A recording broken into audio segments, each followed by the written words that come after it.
Hey guys, how's it going? Hope you're doing well. My name is Crown, and today I'm going to read you some very interesting stories that I hope that you're gonna love. And now, without further ado, let's go!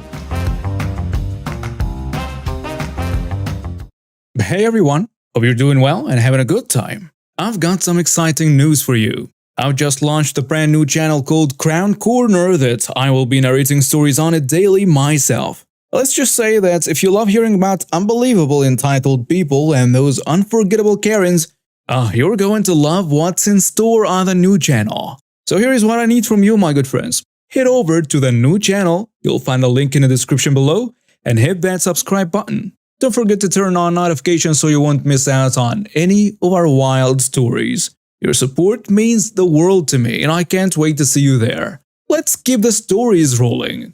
Thank you so much for being part of this journey with me. And now, let's dive into our stories.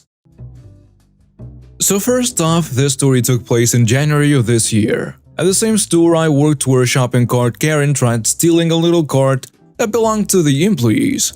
This store also has online shopping, which has boomed significantly since the pandemic. Usually, if someone had an issue with a product that was in their order, they can either call the store and get a refund or replaced, or go up to the service desk/customer service and ask for a refund or a replacement there. Simple as that, right? Apparently not for the entitled mother in this story.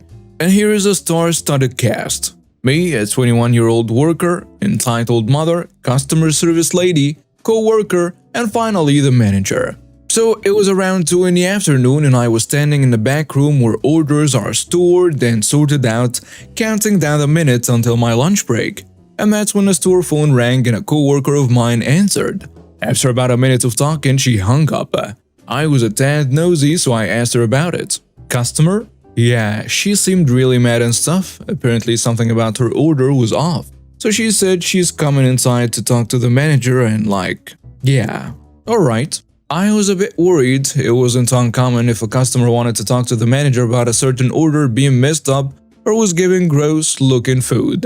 And usually those people are nice about it. However, if the manager looks into it and the order is traced back to you, you'll get a lot of flack for it for sending out wrong or bad orders without checking it first. Well, it was 2 p.m., time for lunch. I decided to hand over my key card to the co-worker before heading off. But before I officially went on break, I decided to discreetly pass by the service desk/customer service because that's usually where customers meet with the manager to talk about problems and complaints. I wanted to see if the item or items they brought in was something that I picked earlier that day. As I slowly passed by the service desk, I suddenly noticed a blonde, heavy-set middle-aged woman wearing all pink storming into the store with a bag of avocados in her hand. If this was a customer, then I was good because I don't remember picking any avocados for the order. I stood next to a cookie stand and pretended to text on my phone in order to see if this was a customer. The woman passed by and I watched as she stopped near the service desk and began to rip open the bag of avocados. Very weird, but as I looked up again, I watched in horror as a lady took one of the avocados, went up to the service desk, and hurled it at the lady working customer service, who at the time was helping another customer. The avocado missed her and hit a cabinet door with a loud thud, almost like a hockey puck.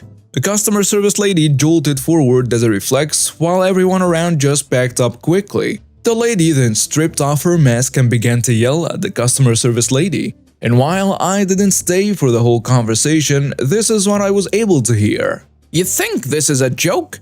You think you can sell this to people? Ma'am, did you just throw an avocado at me? Yes, I did. I paid $4 for these, and they are hard as a rock. My kids can't eat this. They are dangerous. You people are trying to rip me off and I won't let you. I demand to speak to a manager now. How was that she threw another avocado, once again missing the customer service lady and hitting another cabinet door. And that's when I decided to leave. And I took off running towards the break room, still able to hear the crazy lady yelling. I saw my manager walk quickly out of her office and I began to tell her about the woman. But apparently she was already informed via text by a friend, who was working top stock near the front of the store. I decided to then clock out for lunch, but to stay in the break room until I knew everything was okay. About 30 minutes later, with some workers going in and out briefly talking about the crazy lady up front, I could see my manager heading back to her office. Curious, I ask, "Is everything okay?" "Yep, all good. We called the police. They came and collected the woman." "And that was that." "So she was arrested?" "Oh, absolutely. She threw a bunch of avocados at people. I mean, who does that?" Ah, yikes. So yeah, in the end, this entitled mother was arrested, and I don't know what happened to her after that, and I honestly do not wish to find out. But to think that this mother went completely crazy over a bag of avocados, that she could have asked nicely to replace with no extra charge, but no, she decided to throw them at customer service staff and then demanded to talk to the manager with no mask on. Yeah, sorry lady, that's not how life works.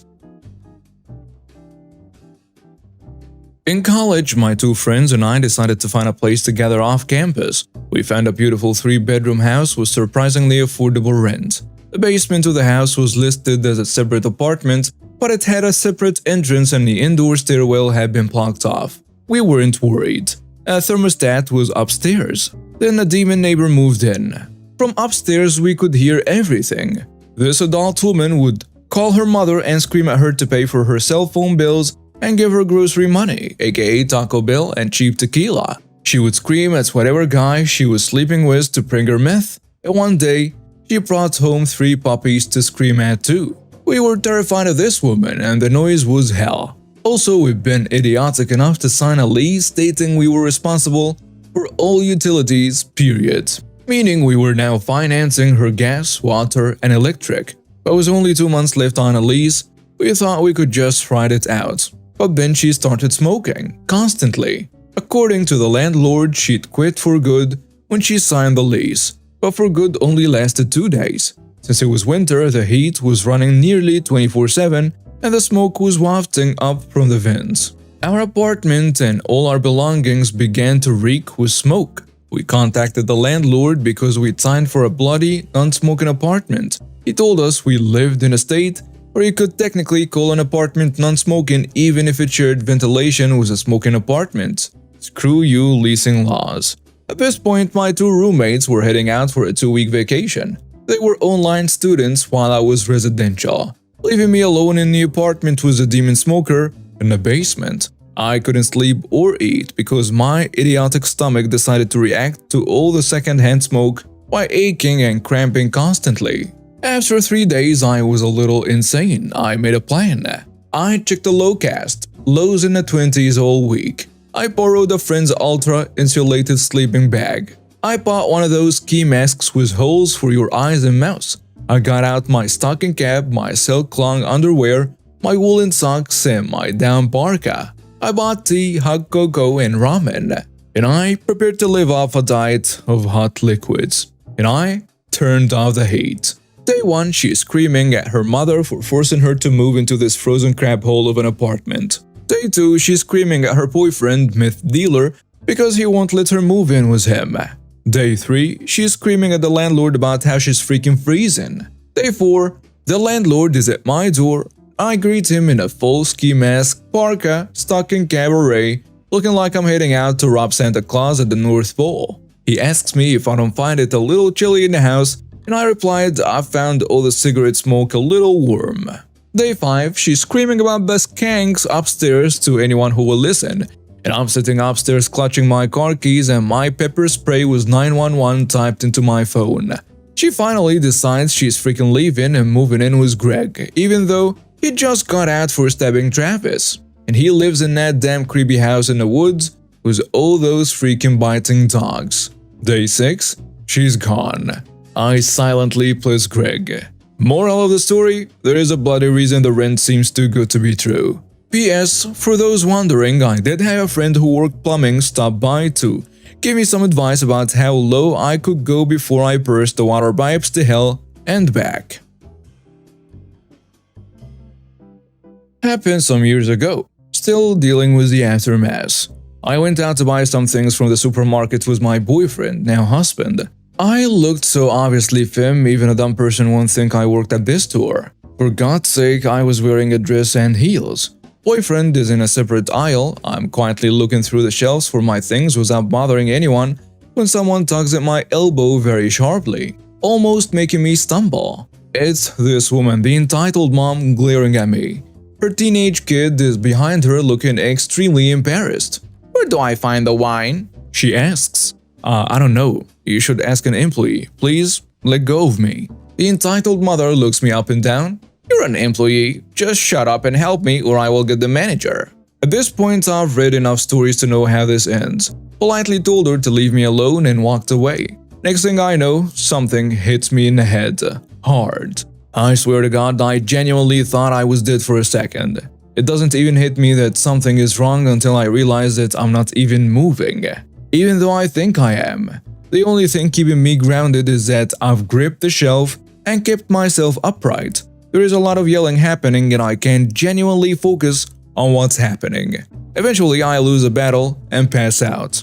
When I came to, I was in a hospital. My boyfriend filled me in on what's happened. So when I turned around and walked away, the entitled mother was so furious that she grabbed the glass jar and hurled it at my head.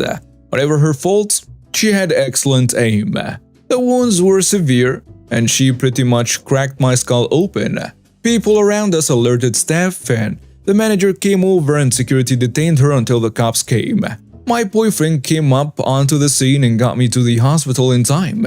Till the end, she just kept saying that she was trying to teach me a lesson for looking down on her. Her husband came with her children to see me at the hospital. I don't think they were ready to see the extent of my injuries. Her husband broke down in front of me and told me that she wasn't the woman he loved. Later, I found out through my lawyers that he served her divorce papers. My family covered all my medical expenses without us asking. Her husband seemed like a really nice man. It's been a few years, but I always wondered why she was so angry when she clearly had a family who loved her. A part of me will always wonder that. Eventually, she was charged and sentenced to prison. The case actually wrapped up a few weeks ago, and she was sentenced to 12 years in prison on a bunch of charges. Along with her jail term and her personal life falling apart, she also had to cover my legal expenses entirely upfront. Her lawyers tried every dirty trick in the book to keep the case going, but it ultimately blew up in her face because she had to pay for the delays. She also had to pay for my therapy, that too upfront. I've been enjoying the peace for the past few weeks and staying inside with my family. For a while, I had some memory issues that slowly got better. For a solid year after the incident, I couldn't step out of my house because of the intense fear that something or someone would attack me. With therapy, I'm better. I still can't step inside grocery stores, department stores, or as they are called in the States, I think, but I'm hoping to overcome this hurdle too. My husband, he's a boyfriend in his story, had to go to therapy too. He still sees me lying in a pool of my blood in his nightmares sometimes. I wouldn't wish this experience on my worst enemy, even though ultimately it did work out in a way, I guess. But so many lives were destroyed because of her rage. What was she so angry for? I guess I'll never know. But there are silver linings. I'm pregnant with my first, and through the nausea, somehow my little bean is giving me strength to overcome more and more each day. Anyway, the case is wrapped up, so I thought you guys would like to read the story. Thanks for sticking around. Edit. I didn't expect the story to blow out the way it did. Thank you for the award, the hugs, and the love. I am doing much better today. Only onward from here. Special thank you to the dear friends who have shared stories of their trauma. I replied to you personally and said it here again. We are only as strong and capable as the people around us. When crippled with fear, I will remember the child I'm about to have and your stories. Together, we will overcome fear and live with kindness and courage. Thank you for the good wishes for my baby. I call the baby Bean because it's a cute pet name, no? Thinking about calling the baby that name even after they are born. Some commonly asked questions. Did she express remorse? No, she never did. She was asked to take the stand once, and it was the only time during the trial we saw her cry and break down. But even then, she blamed me for ruining her life. There was no apology and no explanation. It was a random, brutal, and senseless act of violence designed to hurt me. How are you now? Much better, thank you. Still going to therapy, still taking it one day at a time. And my husband is better too. His nightmares have reduced significantly. One day, this will just be a scary story. Why didn't you take her to the cleaners? A variety of reasons. I had a good ecosystem that rallied around me. My boss at the time didn't cut pay. I was a valuable employee in his organization, so they gave me paid leave. So I anyway didn't qualify for missed wages. She had to pay for my therapy upfront and also my legal expenses, which were quite significant. Her husband had divorced her, so she was paying all this out of her own pockets. Whatever savings she had accumulated. This shouldn't have affected my decision, but it did. Despite everything, I never wanted revenge. Just justice. What country did this happen? This case was quite famous, so forgive me for not saying what country I'm from. If I tell you that, you'll immediately find my name out, and that's just not acceptable. What now? Well, nothing. The last few years have been insanely crazy. Husband and I are just happy to exist with each other. Each day is a gift, and we intend to treat it as such. What happened to your family? I will paraphrase a comment I made to someone. The day her family came to visit me at the hospital was one of the worst memories of my life. I'll never forget that day. We all broke down crying. Her children, husband, me, and my boyfriend. So many lives were destroyed because of this woman and her rage. At some point, her children, a son who looked around 11 and a daughter who looked around 16, came forward and hugged me as we all cried. I remember being so afraid, but at the same time being unable to move. I literally was paralyzed by fear. I didn't even realize I was crying until the children came forward and embraced me. My boyfriend was already embracing me, crying into my shoulder. Later, we found out that they had paid for all the expenses I had incurred in the hospital. We were afraid this was to avoid legal recourse, but it wasn't. I genuinely believe her husband only had good intentions. After that day, I heard they filed for divorce. Her husband never came to court. After that day, we never interacted again. Her children came to court to testify, but it was obvious to everyone watching that this family was broken. The children said she was a good mother to them, but her daughter broke down crying on a stand when my lawyers asked her if she could describe that day from her perspective. It was obvious she was so terrified to see her mother in that light. After their testimonies, they didn't want anything to do with her or her court proceedings. This is one of the many times I've seen my mother go into the I want to speak to your manager mode, but it usually is justified. Please yell at me in the comments if I'm being blinded by my mother's entitlement. Also, I have a few stories about shopping in this exact supermarket, but this one stands out the most in my mind. Also, my mom knows a manager in this story. So our story is set in a supermarket, Woolies for those Australians out there. And my mother is a primary school canteen manager and gets the food from the closest supermarket. My mom, dad, little sister and me are split into two groups. Mom and I are shopping for the canteen, and dad and little sister are shopping for the house. So my mom is one of those people who has little to no patience for nonsense, but she's extremely hard to get angry with. So after like an hour going through the supermarkets and getting everything that's needed for the canteen, Mom and myself are in a line for the 12 and under line. This is Woolies. They can do the fancy business 3-color receipts by the people there. So my mom is buddy-buddy with a manager over this thing. I don't know how this stuff works, I've never had a job due to an excessive amount of school work. But there is this absolutely useless cashier who sometimes is there. When my mom is asking for the fancy receipt and this lady will throw every nonsense excuse, lie, reason why she can't give her said receipt. My mom had had a very long day, making around 150 plus meals alone in a cramped kitchen in 5 hours, and she just wanted this day to be over. So when said useless cashier gave mom another roundabout excuse, my mom snapped and looked her dead in the eyes and practically hissed, "I want to speak to your manager." And the useless cashier nonchalantly told my mom that the manager wasn't here, but my mom was taking none of it and continued demanding for the manager. Until the useless cashier called on a store speaker system for any manager, and death glared my mom the entire time. The manager replaced the useless cashier, got my mom her receipt, and apologies for the useless cashier, and then we left. This happened about 5 to 6 weeks ago, but I just heard the story firsthand yesterday. Was told the story secondhand weeks ago, but the guy telling the story admitted he didn't see some of it and heard even less. A fellow restaurant owner in my area was doing takeout/delivery only during the pandemic. When restaurants in our state were told we could open up for dine-in at 25%, he decided, as did I and many others, to not open it, as it's just not worth it. All orders at his place, be it a delivery service or customer picking up a takeout order, was done outside. Nobody except employees were allowed inside. Orders were taken outside to the parking lots by an employee. This happened a few days after the 25% was announced. Enter Karen and her not Karen friend. They drive up and get out of the car. Employee is delivering a takeout order and sees Karen and her friend. Tells him the restaurant is not open for dine-in.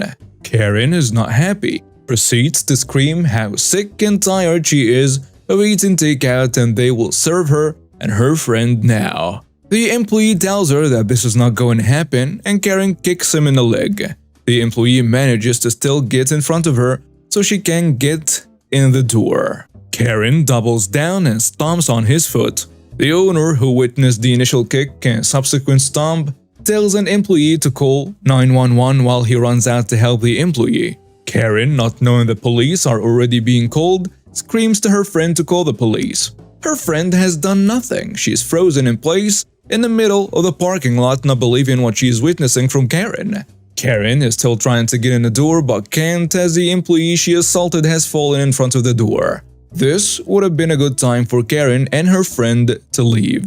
The cop shows up and Karen thinks he is there to order the owner to let her and her friend eat in. Oh, how delusional, Karen. The cop tells her he's there for a reported assault. The cop calls for an ambulance as the second cop shows up. Karen starts screaming that the employee is faking his injury as the third cop rolls up.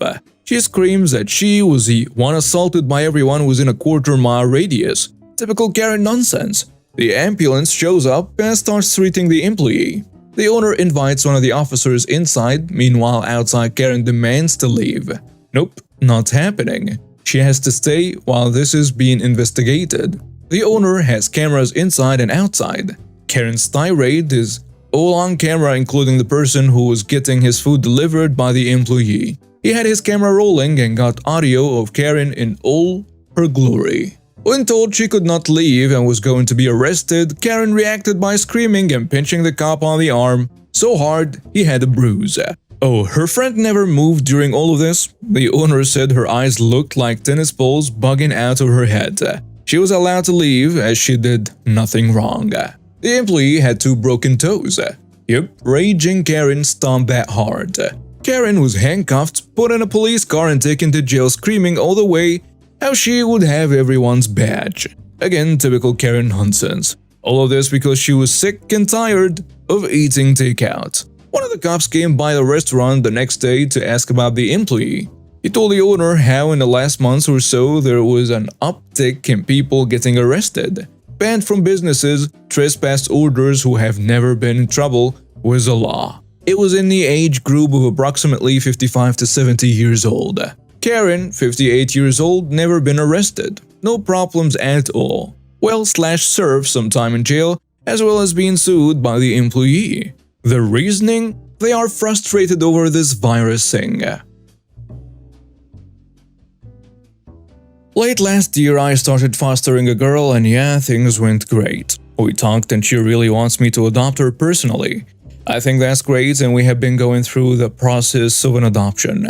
But here is where things get sticky. Of course, I talked to her before posting this, and yeah, here goes. She has been bouncing around the foster system for the last 7 years. Her mother is doing a long stint in jail, drugs, weapons, charges, attempted murders, assault. And the woman won't be up for any sort of parole until my foster is in her mid-20s. But because she still has parental rights, the adoption process has hit a standstill. She has not once written a letter, not a single call, nothing in truth.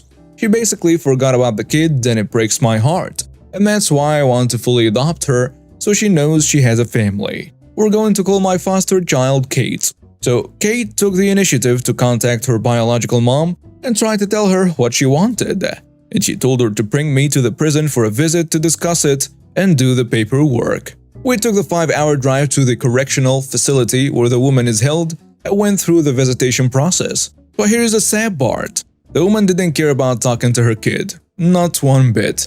All she said to her, "So, how much are you going to pay me?" The absolutely horrible person wants me to fill her prison store account to the maximum. It's roughly $10,000 is a max. Now, it's not about the money for me. I don't care about the money. It's more about the principle. Like, who tries to sell their kid like that? She's your flesh and blood.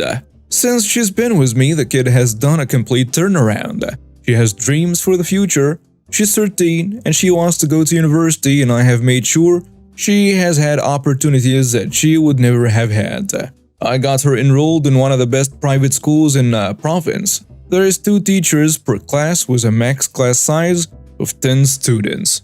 Update. I made a post a few days ago about my hopefully soon-to-be adopted daughter Kate. How her biological mom is doing a long stint in a correctional facility and has not been in contact with her for about 6 years, and basically disowned her when she went in. She tried to get me to fill her jail account with $10,000, the legal max to sign away her parental rights. So I went the day after I posted and talked to the Children's Aid Society, and as expected, they were no help. They just suggested that they should just move Kate to a different home again. She's been moved around every few months since she was 7. It's ridiculous. I found my sister and mom a family lawyer a while back to go after my dad for paid child support, and she won, and my sister got a $60,000 payout. I called him and he took me on. He was so disgusted at the situation, he was like, "No, I'm taking this case on pro bono." Let's just say I love this man so much for what he has done in 2 short days. He already contacted the prison system and is going through the process of getting all the recordings that were made of us in the meeting room. He went on to contact the biological mom, and her province provided legal representation. He had a short conversation with her and her representative and explained what he's going to have to do and whatnot. Well, he has a meeting in person with her and her representative on Thursday to sign the parental rights paperwork just like that. He's also going to handle the adoption process for me because, in his words, dealing with the Children's Aid Societies is a pain. They are cruel and a nightmare. He has set up an appointment with the courts and said that by this time next month, Kate will be legally adopted. He has enough proof that her being a ward of Children's Aid Societies is harmful for her, and it will be like in and out. So basically, I moved into a 2-bedroom apartment 2 months ago with S and J. Now S is on a lease, J is S's friend and isn't on a lease. I pay 50%, S pays 25%, and J pays 25% of rent. Not my ideal situation, but I was desperate for roommates at the time. Fast forward 2 months, they are enormous slops who never do anything, so I clean up after them all the time. I vacuum the living room, mop the kitchen, do dishes, and so on. I buy most of the shared groceries and household items like toilet paper, which the 2 of them plow through really quickly. S has a cat in the apartment which is unauthorized, and regularly has an authorized dog here too. The rent is paid late and utilities on the last possible day. Also, they smoke copious amounts of weed, and while I don't care, I asked them to be respectful enough to air out the apartment and keep the smoke out of my room. Now last week crap goes south. S and J overheard me whining about having to clean up after them, and after ignoring me for a few days, sent me a long text about how rude they considered that and so on. So I laid out everything that was bothering me and told them that if they don't want to live with me, I'll gladly release them from the lease, repay the deposit, and they can go. This causes them to freak out and they tell me it's 2 against 1. We will force you to move. Oh hell no. I blocked them on all forms of social media and means of communication. The next day, I went down to the apartment managers and reported the 2 unauthorized pets and the unauthorized occupant. Written notices were given. S and J threw them straight into the trash. I returned from a 4-day stay at my dad's and go straight to report the unauthorized occupant J. I returned from a 4-day stay at my dad's and go straight to report the unauthorized occupant J, who has already once been asked to leave, and both unauthorized pets, which were supposed to be gone by now. Well, at this point, S and J are getting pissed off. Jay screamed obscenities at me anytime I enter or leave my bedroom. Twice she spent a half-hour period pounding on my door and the walls of my room. She taunted me through the door trying to get me to open up. All of this is being quietly recorded on my phone while I still haven't said a word. So yesterday I went back down to the office to finish securing my new apartment and to report more violations. When I came home, the chain lock was locked, so I had no way to get in. This is what I have been waiting for. Jay taunts me again on video and then slaps my hat off my head, hitting me square in the forehead with the back of her hand. I call the cops, rat S and J out for being druggies, get all their paraphernalia confiscated, and get a police report for battery. Come Monday, I'll be on my way to the prosecutor's office to press charges. The apartment managers will also be getting a copy of this report.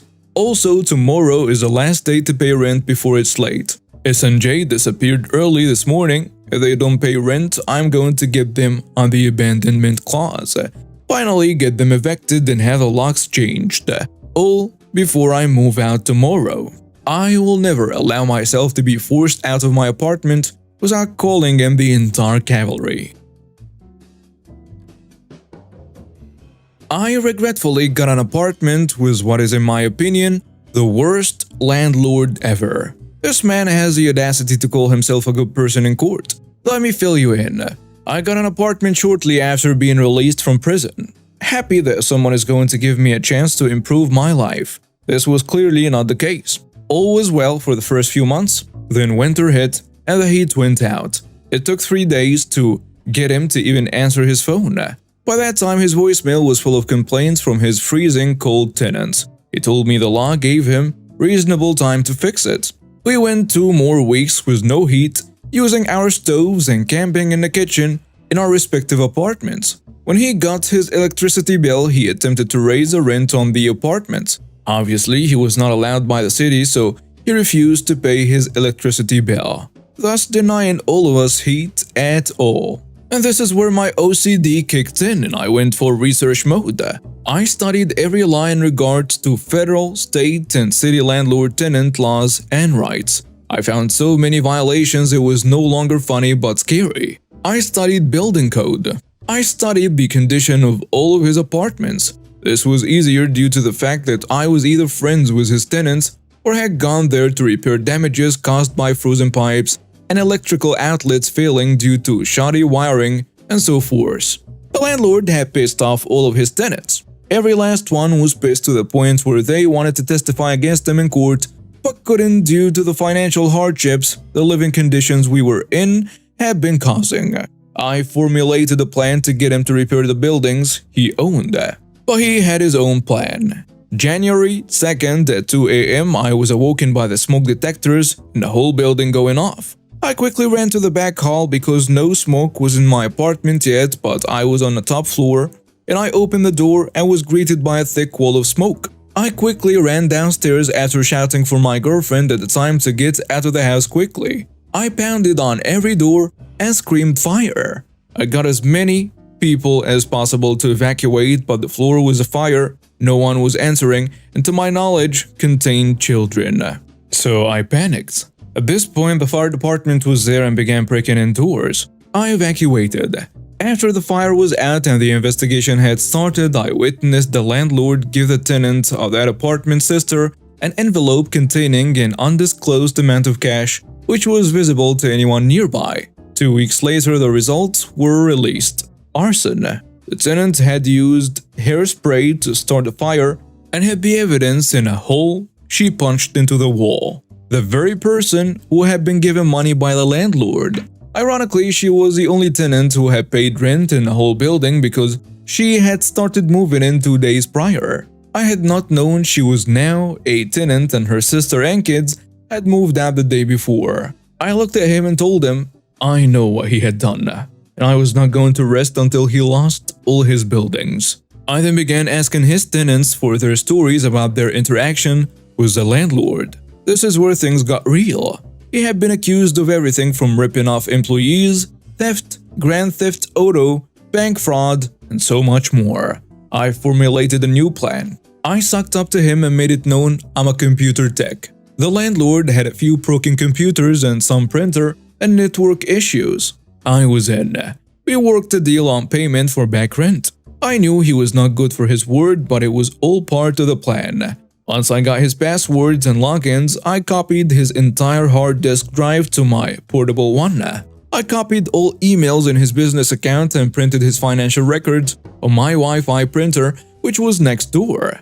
After I fixed his computers and network, I then went home to review my newfound evidence. It was enough, more than enough. I contacted code enforcement with all of the violations of code for every building, including the illegal electrical installation in his new office without permit or even an electrician. He was immediately investigated.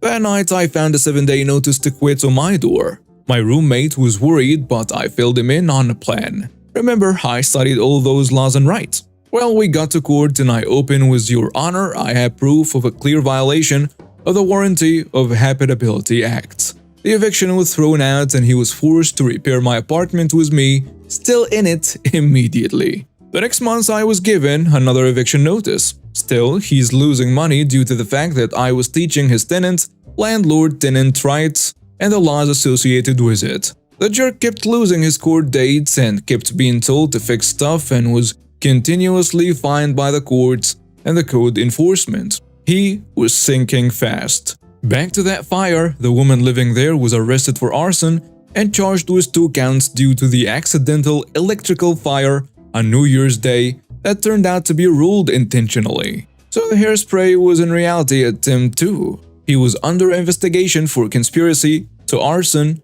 and other charges. But I wasn't done yet. We went to court again for my non-payment of rent. I won again based on the Landlord's Retaliation Act because I had contacted code enforcement and could prove this blatant retaliation, and the judge didn't even listen to him.